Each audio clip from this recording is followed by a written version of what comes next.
നമ്മൾ ഈ ദുർഭരണത്തിന് അന്ത്യം കുറിക്കും. ഒരു പുതുയുഗത്തിന് നമ്മൾ കിടക്കുകയാണ്. മാറ്റമാണ് കേരളത്തിൽ, മാറ്റം. അടുത്ത മാസം പിണറായി വിജയൻ ഈ ഭരണത്തോട് സലാം പറഞ്ഞു പോകും. പക്ഷേ 6 ലക്ഷം കോടി രൂപയുടെ കടബാധ്യത നമ്മുടെ തലയിൽ കെട്ടിവെച്ചിട്ടാണ് പോകുന്നത്. നമ്മുടെ ചരിത്രത്തിലില്ലാത്തവണ്ണം കേരളത്തെ കടക്കണിയിലേക്ക്, കാളക്കയത്തിലേക്ക് ചവിട്ടി താഴ്ത്തിയിട്ടാണ് പോകുന്നത്. പക്ഷെ നമ്മൾ ഈ കേരളത്തിന്റെ സമ്പദ് വ്യവസ്ഥയെ ഉയർത്തെഴുന്നേൽപ്പിക്കുക തന്നെ ചെയ്യും.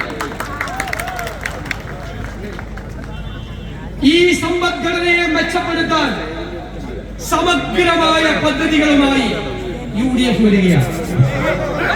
ഞാൻ നിങ്ങളോട് തുറന്നു പറയുന്നു, കഴിഞ്ഞ 2 കൊല്ലക്കാലം കഠിനാധ്വാനം ചെയ്ത് ഗവേഷണതുല്യമായ പ്രവർത്തനം നടത്തി ലോകത്തെല്ലായിടത്തുമുള്ള വിദഗ്ധരായ മലയാളികളെ അവരുടെ വിദഗ്ധോപദേശം നേടി നമ്മൾ തയ്യാറാക്കിയ പദ്ധതികൾ ഈ യാത്ര തിരുവനന്തപുരത്തെത്തുമ്പോൾ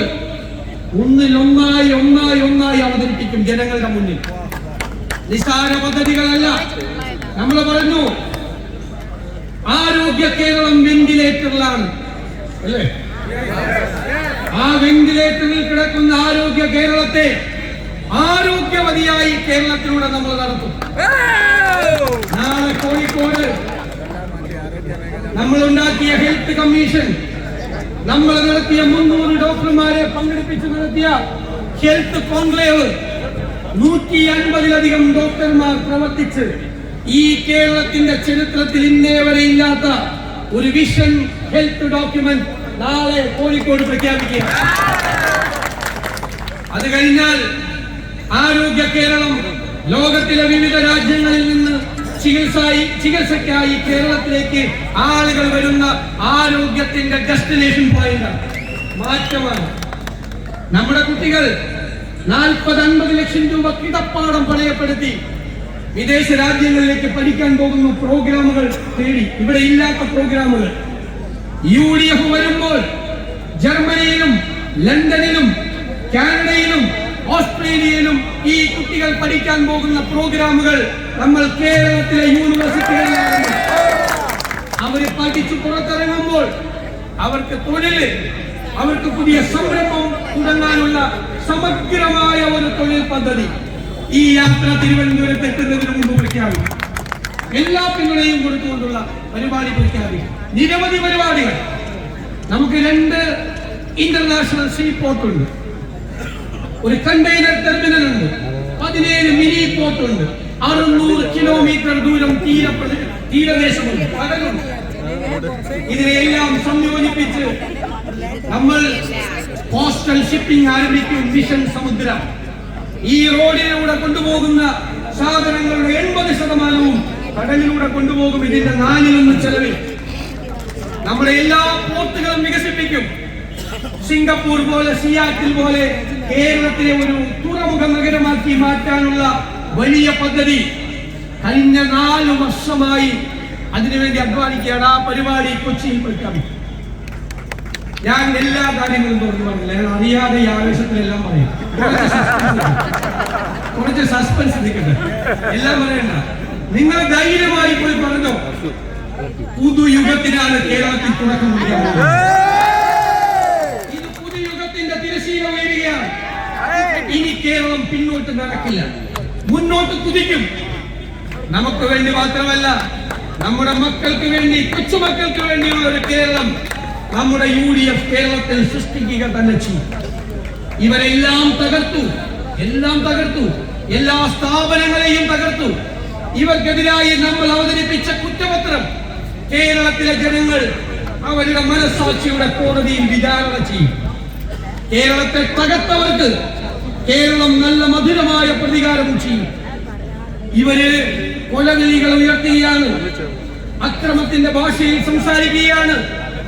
അതിനെല്ലാമുള്ള മറുപടി നമുക്ക് കൃത്യമായിട്ടുണ്ട്. നമ്മുടെ പ്രിയങ്കരനായ MP ഷാഫി പറമ്പിലിന്റെ ചോര വീണ എന്റെ അനുജൻ ഷാഫി പറമ്പിലിന്റെ ചോരയ്ക്ക് നമ്മൾ പ്രതികാരം ചോദിച്ചിരിക്കുന്നത്. അയാളെ മർദ്ദിക്കാൻ വേണ്ടി കൂട്ടുനിന്ന ഉദ്യോഗസ്ഥന്മാരടക്കമുള്ള ആളുകൾ ചെവിയിൽ നോക്കും. ഞങ്ങൾ വരുന്നുണ്ട് പഴയതുപോലെ വെറുതെ വിടില്ല, ഒരാളെയും വെറുതെ വിടില്ല. ഞങ്ങളുടെ കുഞ്ഞുങ്ങളെയും ഞങ്ങളുടെ സഹോദരന്മാരെയും തല്ലിച്ചതയ്ക്കാൻ ആരെങ്കിലും കൂട്ടുനിന്ന അതിനെല്ലാം കൃത്യമായ മറുപടി ഉണ്ടാകും. ഒരു സംശയം വേണ്ട. ഇത് പഴയ കാലമല്ല. പ്രവർത്തകരുടെ വികാരം ഉൾക്കൊണ്ടുകൊണ്ടാണ് ഞാൻ പറയുന്നത്. ഇത് പഴയ UDF അല്ല, ഇത് ടീം UDF ആണ്. നമ്മൾ കൊണ്ടുപോകും. ഇവരെന്തൊരു പാർട്ടിയാണ്, എന്ത് പാർട്ടിയാണ് ഇവർ? ഞങ്ങൾ പയ്യന്നൂരിൽ ചെന്നപ്പോ രക്തസാക്ഷി വിവാദം, ഫണ്ട് വിവാദം. കേരളത്തിലെ CPM-നെ പോലെ ഒരു രക്തസാക്ഷി ഉണ്ടാകുന്നത് ലോട്ടറി അടിക്കുന്നവരെ. പിന്നെ അവന്റെ പേരിൽ ഫണ്ട് പേര് അടിച്ചു മാറ്റി. അത് ചോദ്യം ചെയ്ത ഒരു ഉത്തമനായ കമ്മ്യൂണിസ്റ്റിനെ പുറത്താക്കി. ഞാൻ ഞെട്ടിപ്പോയി. കാരണം അയ്യപ്പന്റെ സ്വർണം കവർന്നു എന്ന് മാത്രമല്ല, അയ്യപ്പന്റെ ദ്വാരപാലക ശില്പം ഒരു കോടീശ്വരന് കൊണ്ടുപോയി വിറ്റു CPM നേതാക്കൾ. കോടീശ്വരനെ പറ്റിച്ചു, കള്ള മുതലാന്ന് പറഞ്ഞില്ലായതുകൊണ്ട്. എന്നിട്ട് സ്വർണവും മോഷ്ടിച്ച് 3 CPM നേതാക്കന്മാർ ജയിലിൽ കിടക്കുകയാണ്. അവർക്കെതിരെ നടപടിയില്ല. രക്തസാക്ഷി ഫണ്ട് മോഷ്ടിച്ചു എന്ന് പറഞ്ഞ നല്ല കമ്മ്യൂണിസ്റ്റ് പാർട്ടിക്ക് പുറത്ത് എന്തൊരു വൈരുദ്ധ്യമാണ്. ഇപ്പൊ എനിക്ക് മനസ്സിലായി, ഇതാണ് കേരളത്തിലെ കമ്മ്യൂണിസ്റ്റ് പാർട്ടിയുടെ വൈരുദ്ധ്യാത്മക ഭൗതികമാണ്. എന്ത് കമ്മ്യൂണിസ്റ്റാണ്? അഭിമന്യുവിന്റെ രക്തസാക്ഷി ഫണ്ടിൽ നിന്ന് അടിച്ചു മാറ്റി. തിരുവനന്തപുരത്ത് വിഷ്ണു സംഘപരിവാറുകാരി കൊന്ന രക്തസാക്ഷി, അതും അടിച്ചു മാറ്റി. ഞാൻ 5-ാം തീയതി തിരുവനന്തപുരത്ത് നിന്ന് കാസർഗോഡേക്ക് പുറപ്പെടുമ്പോൾ CPM-ന് വേണ്ടി രക്തസാക്ഷിയായ വിഷ്ണുവിന്റെ കുടുംബം കോൺഗ്രസിൽ അംഗത്വമെടുത്ത് ചേർന്നു. രക്തസാക്ഷികളുടെ കുടുംബം പോലും വെറുക്കുന്ന പാർട്ടിയായി ഈ പിണറായി വിജയന്റെ പാർട്ടി കേരളത്തിൽ മാറി. നിങ്ങളോട് ഞാൻ പറയുന്നു, നല്ല കമ്മ്യൂണിസ്റ്റുകാരെ